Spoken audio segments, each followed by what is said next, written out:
Hello and welcome back to the Stronghold. I'm the Magi, and well, recently I've been talking about the new and improved Magic the Gathering online alternative to the somewhat more popular arena system.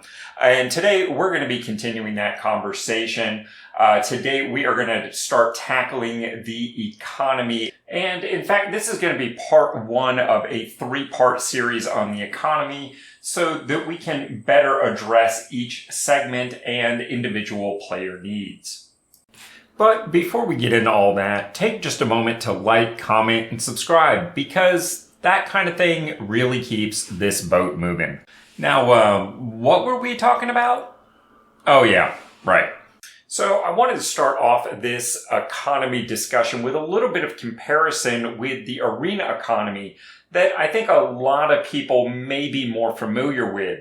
When you look at your activity versus your payout for gold, which is your primary farming resource, you find that about 2/3 of your reward is actually created simply through effort, doing those quests, playing certain spells, etc., etc.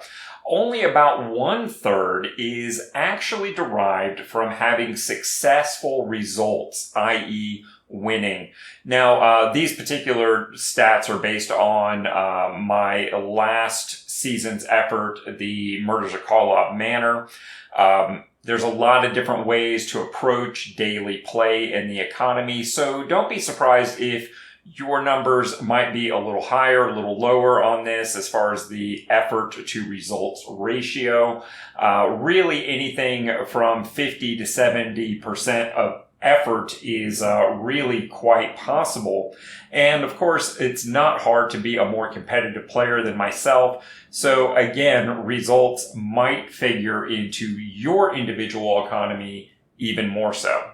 And as we begin to discuss the MtGO economy, we find that this is a stark contrast, and we will discuss the details a bit further.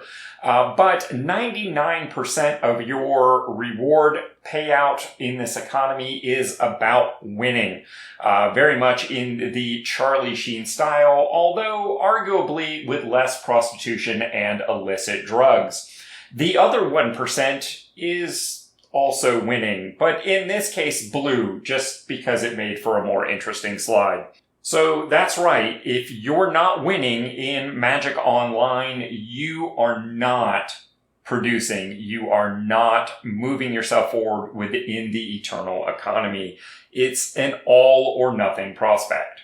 In today's video, we are going to be focused on the early MtGO economy, which is mostly focused around converting your new player points to the more readily available and usable play points.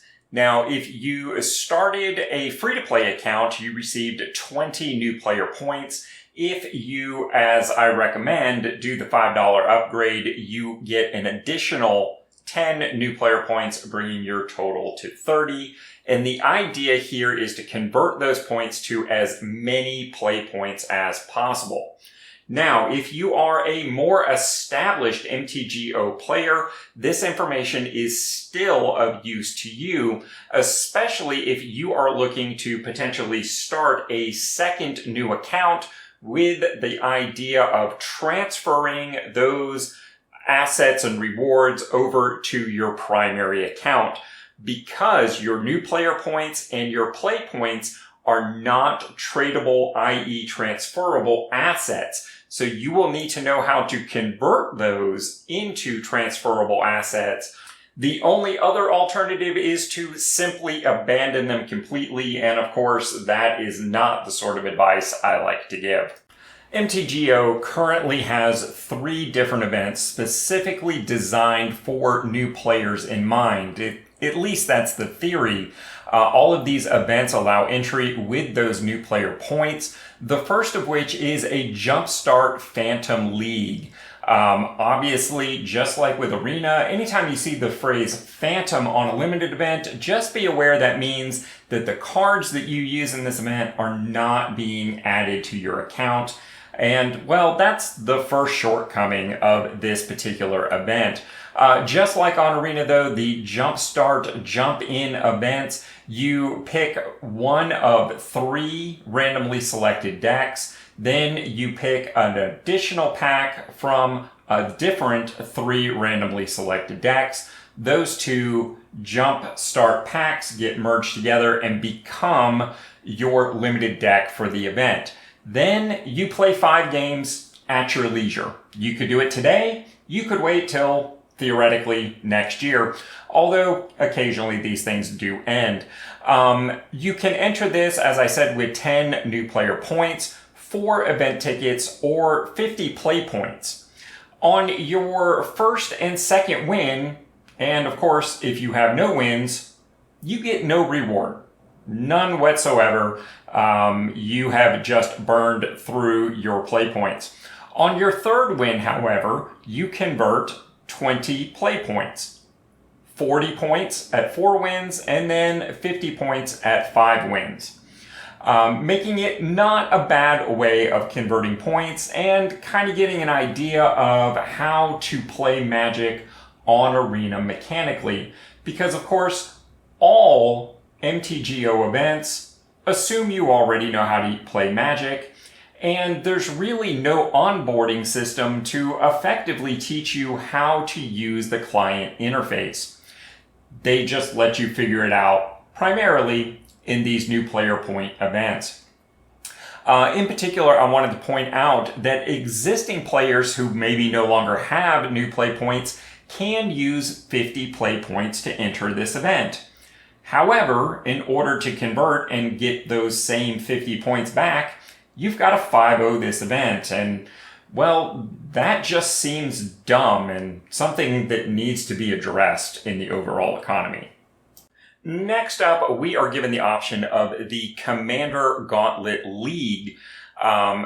Once you pay your entry, the game will prompt you to choose one of the 5 starter commander decks. Now, I discussed these decks briefly in the MtGO Commander video that I released just prior to this one.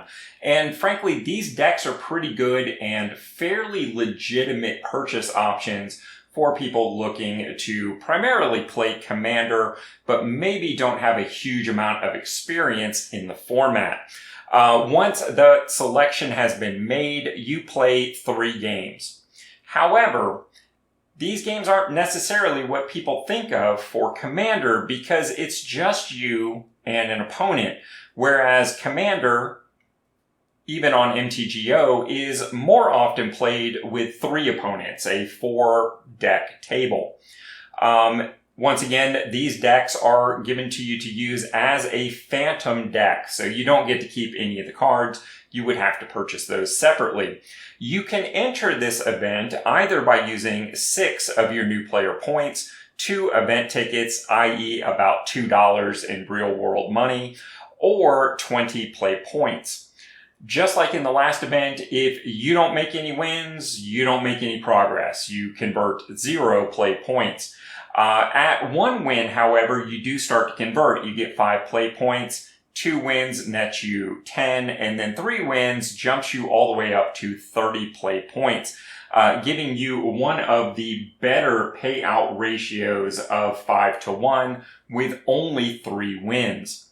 Do keep in mind those options for entry do again facilitate themselves for existing players by offering a 20 play point buy-in.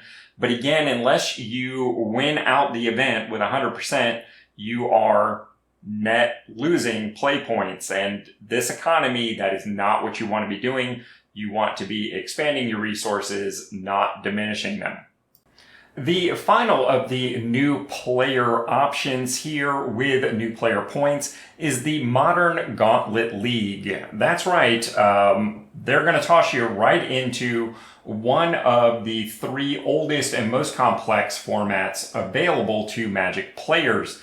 And not only do they expect you to play Magic and be able to play your modern deck, these also come with sideboards because these are best of 3 matches. So not only do you need to know how to play Modern, you also need to know how to sideboard against your opponents.